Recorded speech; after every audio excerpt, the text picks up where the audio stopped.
Hi అండి viewers, నేను దొంతుకుర్తి లక్ష్మీదేవి గాయత్రీదేవి జ్యోతిష్యాలయం శృంగవరపుకోట విజయనగరం జిల్లా. ఈ విశ్వావసునామ సంవత్సరంలో 12 రాశులలో ఎలాంటి ఫలితాలు ఉంటాయి అనేటువంటి తెలియజేయడం కోసమని ఈ వీడియో చేయడం జరుగుతోంది. ముందుగా మొదటి రాశి అయినటువంటి మేష రాశి ఫలితాలు చూసుకునే ముందు నవగ్రహాలకి వినాయకుడికి నమస్కారం చేసుకుంటూ ఈ వీడియోని ప్రారంభించడం జరుగుతుంది. అగజానన పద్మార్కం గజాననమహర్నిశం అనేకదంతం భక్తానాం ఏకదంతముపాస్మహే. ఆదిత్యాయ సోమాయ మంగళాయ బుధాయ చ గురుశుక్ర శనిభ్యశ్చ రాహువే కేతువే నమః. ముందుగా ఈ వీడియోని ప్రారంభించే ముందు నా గురుదేవులైనటువంటి సత్యదేవ్ గారికి నమస్కరిస్తూ, అదేవిధంగా నా భర్తకి కూడా నమస్కరిస్తూ, నాకు ఈ అవకాశం ఇచ్చినటువంటి నా తల్లిదండ్రులకి, నా భర్తకి కూడా నమస్కారం తెలియజేసుకుంటూ, ముందుగా ఈ మొదటి వీడియో మేషరాశి ఫలితాలని తెలియజేసుకున్నాను. ఇది నా 20వ వీడియో. సహజ రాశి చక్రంలో మొదటి రాశి అయినటువంటి మేషరాశి ఎరియస్ నామ నక్షత్రాలు చూసుకున్నట్లయితే చు, చే, చో, లా, లీ, లు, లే, లో, ఆ అనేటువంటి నామ నక్షత్రానికి సంబంధించిన అక్షరాలన్నీ కూడా ఈ మేషరాశిలోనికే వస్తాయి. ఈ మేషరాశికి అశ్విని నక్షత్రము 1, 2, 3, 4 పాదములు, అదేవిధంగా భరణి 1, 2, 3, 4 పాదములు, అలాగే కృత్తిక 1వ పాదం కూడా మేషరాశిలోనికే వస్తాయి.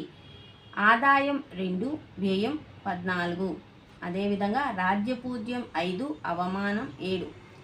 ఈ మేషరాశికి అదే రోజు 29వ తారీఖు 30వ తారీఖు ఉగాది ప్రారంభమవుతుంది.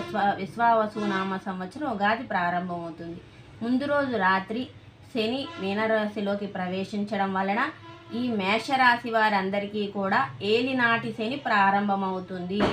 ఈ ఏలినాటి శని ప్రారంభం అవడం వల్ల జీవితంలో కొంచెం కొద్దిపాటి ఇబ్బందులు కలిగేదానికి అవకాశాలు ఉంటాయి. అయితే ఏలినాటి శని ప్రారంభమైనంత మాత్రాన కొన్ని శుభాలు జరుగుతాయి, కొన్ని అశుభాలు కూడా జరిగేదానికి అవకాశం ఉంటుంది. ఈ గోచార ఫలితాలు ఎప్పుడు కూడా జన్మజాతకం మీద 75% ప్రభావం ఉంటే గోచార ఫలితాలు 25% ప్రభావాన్ని కలిగి ఉంటాయి. కాబట్టి ఎప్పటికప్పుడు ఏ పరిహారాలు తీసుకోవాలో ఆ పరిహారాలు తీసుకుంటూ మనం ముందుకు వెళ్ళినట్లయితే జీవితం సజావుగా సాగేదానికి అవకాశం ఉంటుంది. ఈ మేషరాశి ఫలితాలను చూసుకునేటప్పుడు ముందుగా శని 29వ తారీఖు 3వ నెల 2025వ సంవత్సరంలో రాత్రి 9:43 మీనరాశిలోకి ప్రవేశిస్తారు. ఈ సంవత్సరం అంతా కూడా శని ఆ మీనరాశిలోనే ఉంటారు. అంటే మేషరాశికి వ్యయ స్థానంలో శని ఉండడం అనేది జరుగుతుంది. ఈ పాపగ్రహాలు ఎప్పుడు కూడా 3, 6, 12 స్థానాలలో ఉన్నట్లయితే యోగిస్తాయి. అంటే ఈ మేషరాశి వారికి శని గ్రహము తాలూకా ప్రభావం బాగుంటుంది. అదేవిధంగా గురువు, శుభగ్రహమైనటువంటి గురువు వృషభ రాశిలో ప్రస్తుతానికి 30/3/2025వ సంవత్సరానికి ఉన్నారు. అయితే ఈ గురువు 14/5/2025వ తారీఖు రాత్రి 10:28 వృషభం నుంచి మిథున రాశిలోకి ప్రవేశిస్తారు. ఈ మిథునంలోకి ప్రవేశించేటప్పుడు మేషరాశి నుంచి గురువు ఉన్నటువంటి స్థానం 3వ స్థానం అవుతుంది. 3వ స్థానంలో శుభగ్రహాలు పెద్దగా యోగించవు. శుభగ్రహాలు ఎప్పుడూ కూడా గురువు 2, 5, 7, 9 స్థానాలలో యోగిస్తూ ఉంటారు. అంటే సహజ రాశి చక్రం అయినటువంటి మేషరాశి నుంచి 2వ స్థానంలో ప్రస్తుతం వృషభంలో గురువు ఉన్నందువల్ల యోగిస్తారు. తర్వాత 5వ నెలలో 14వ తారీఖున 3వ స్థానంలోకి వెళ్ళడం వల్ల అప్పుడు అంతగా యోగాన్ని ఇవ్వలేరు. అదేవిధంగా 19/10/2025 వరకు మిథున రాశిలోనే ఉంటారు గురువు. తర్వాత 5/12/2025న కర్కాటక రాశిలోకి వస్తారు. అంటే అప్పుడు మేషరాశి నుంచి గురువు ఉన్నటువంటి స్థానం 4వ స్థానం అవుతుంది. కేంద్ర స్థానంలోకి గురువు ప్రవేశించడం అనేది జరుగుతుంది. 5/12/2025 నుంచి 14/3/2026 వరకు కూడా మిథున రాశిలో ఉండడం అనేది జరుగుతుంది గురువు. అంటే 3వ స్థానంలో కొద్ది రోజులు, 4వ స్థానంలో కొద్ది రోజులు గురువు ఉండడం వల్ల గురువు అంతగా ఫలితాన్ని ఇవ్వలేకపోవడం వల్ల గురువుకి కాస్త పరిహారాలు చేసుకున్నట్లయితే గురువు జాతకులకి మేషరాశి వారికి యోగించే దశలు ఎక్కువగా బాగుంటాయి. ఇక రాహుకేతువులు చూసుకున్నట్లయితే ప్రస్తుతం రాహు మీనంలో ఉండడం జరిగింది, కేతువు కన్యలో ఉండడం జరిగింది.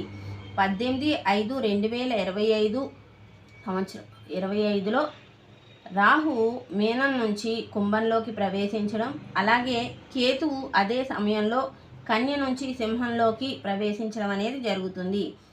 రాహు మేషరాశి నుంచి లాభస్థానంలోకి వ్యయం నుంచి లాభస్థానంలోకి రావడం అనేది జరుగుతుంది. అలాగే కేతువు 5వ స్థానంలోకి రావడం జరుగుతుంది. ఈ రాహుకేతువులు ఫలితం కొంత తక్కువగా ఉన్నప్పటికీ కూడా ఈ గ్రహాలు ఈ మేషరాశి వారికి బాగానే యోగిచ్చే విధంగానే ఉన్నాయి. అయితే ఈ సహజంగా ఈ మేషరాశి యొక్క ఫలితాలు చూసుకున్నట్లయితే ఏ విధంగా ఉన్నాయి అనేది చూసుకున్నట్లయితే ఈ మేషరాశికి ఉగాది నుంచే ఏలినాటి శని ప్రారంభమవుతోంది. జీవితంలో కొన్ని ఒడిదుడుకులు అనేటివి ఎదుర్కోవాల్సిన అవసరం ఉంటుంది. ఇతరులు వీరి శ్రమను గుర్తించకపోవడము, అధైర్యపడిపోవడము, గృహంలో కొంత అశాంతత పెరగడము, జీవిత భాగస్వామితో ఆనందంగా లేకపోవడము, అన్ని పనులు కూడా నిలిచిపోవడము, శుభకార్యాలన్నీ కూడా నిలిచిపోవడం, ఇలాంటి సమస్యలన్నీ జరగడానికి అవకాశాలు ఎక్కువగా ఉంటాయి. అయితే ఉద్యోగస్తులకు చూసుకున్నట్లయితే ఇది మంచి కాలంగా చెప్పుకోవచ్చు, యోగదాయకమైనటువంటి కాలంగా కూడా చెప్పుకోవచ్చు. ఉద్యోగస్తులకి ప్రమోషన్లతో కూడిన బదిలీలు, కేంద్ర రాష్ట్ర ప్రభుత్వాలలో ఉద్యోగాలు చేసే వాళ్ళకి చాలా మంచిగా ఉంటుంది. ప్రైవేటు కంపెనీల్లో పనిచేసే వాళ్ళకు కూడా ఆదాయాలు బాగా పెరుగుతాయి. జీవితంలో స్థిరత్వం పర్మనెంట్ కాని వారికి కూడా ఈ సంవత్సరం పర్మనెంట్ అవుతుంది. అంటే ఈ సంవత్సరం మేషరాశిలోని ఉండేటువంటి ఉద్యోగస్తులందరికీ కూడా మంచి యోగదాయకమైనటువంటి కాలంగా చెప్పుకోవచ్చు. ఇక రాజకీయ నాయకులను చూసుకున్నట్లయితే గురుబలం శని బలం బాగుండడం వల్ల ఈ సంవత్సరం రాజకీయ నాయకులందరూ కూడా బాగుంటారు. ఇక రాజు రవి అవ్వడం వల్ల అహంకారము అధికారంతో కూడినటువంటి చిన్న చిన్న సమస్యలు అనేటువంటివి ఎదుర్కోవాల్సి వస్తుంది. ఇక కళాకారులకు చూసుకున్నట్లయితే కళాకారులకు కూడా ఈ సంవత్సరము అవార్డులు రివార్డులు ఉంటాయి. కొత్తగా సినిమాలు ప్రారంభించడం ఇలాంటివన్నీ కూడా జరుగుతాయి. సినిమా ఫీల్డ్ ఈ సంవత్సరం ఎక్కువగా అభివృద్ధిలో ఉంటుంది. అలాగే వ్యాపారస్తులకు చూసుకున్నట్లయితే వ్యాపారస్తులకు కూడా ఈ సంవత్సరం మంచి లాభదాయకమైనటువంటి కాలంగా చెప్పుకోవచ్చు. గృహ నిర్మాణాలకి సంబంధించినటువంటి పనులు చేసేవారు, షేర్ మార్కెట్లో ఉండేవారు, బంగారం వెండి ఇలాంటి వ్యాపారాలు చేసేవారందరికీ కూడా నవదినుసులకు సంబంధించినటువంటి వ్యాపారాలు చేసేవారు, సిమెంట్ వ్యాపారాలు చేసేవాళ్ళు వీళ్ళందరికీ కూడా ఈ సంవత్సరం యోగదాయకంగా ఉంటుంది. ఇక విద్యార్థులకు చూసుకున్నట్లయితే ఈ గ్రహ బలం బాగుండడం వల్ల జ్ఞాపక శక్తి బాగుంటుంది. కోరుకున్న కాలేజీల్లో సీట్లు పొందుతారు. మంచి మార్కులతో ఉత్తీర్ణత అనేది సాధించడం జరుగుతుంది. వ్యవసాయదారులకు చూసుకున్నట్లయితే 2 పంటలు కూడా లాభదాయకంగా ఉంటాయి. క్రితం సంవత్సరం కంటే ఈ సంవత్సరం యోగదాయకంగా ఉంటుంది, అన్ని విధాలుగా బాగుంటుంది.